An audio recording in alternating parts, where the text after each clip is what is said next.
অসুস্থ সুরেশ ভুজলের অবস্থান নতুন করে অবনতি না হলেও এখনও সংকটজনক।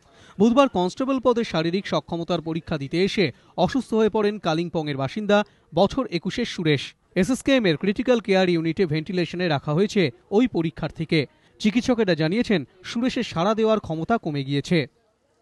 ভেন্টিলেশন রয়েছে, এখন মোটামুটি স্টেবল আছে। কালকে যেরকম কন্ডিশন নিউরো সেন্সোরিয়াম একটু ডিসওরিয়েন্টেশন ছিল, একটু বায়োকেমিক্যাল প্যারামিটারসগুলো একটু অল্টার্ড ছিল, ভেন্টিলেশনে আছে, ক্রিটিক্যালি আছে বলা চলে আর কি।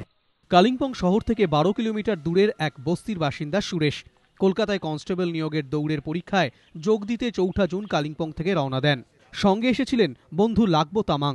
সুরেশের গুরুতর অসুস্থ হয়ে পড়ার খবর তিনিই পৌঁছে দেন। খবর পেয়ে দাদা চলে এসেছেন কলকাতায়। ऐसे भाई का बहुत इच्छा था क्या पुलिस में नौकरी करने के लिए? ऐसे कोई प्रॉब्लम था उनका?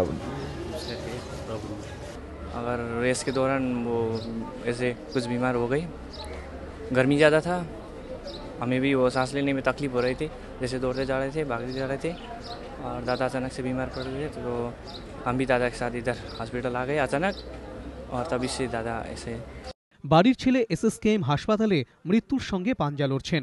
একরাশ উদ্বেগ নিয়ে কালিম্পংয়ে দিন কাটছে সুরেশের পরিবারের। সুরেশের বাবা দুর্গা প্রসাদ স্থানীয় একটি গ্রন্থাগারের কর্মী। বয়সের কারণে তিনি আসতে পারেননি কলকাতায়, কিন্তু মনটা পড়ে আছে এসএসকেএমেই। বারবার ছেলে সুরেনের কাছে খোঁজ নিচ্ছেন সুরেশের। নিমাই পান্ডা ও মোহন প্রসাদ, এবিপি আনন্দ।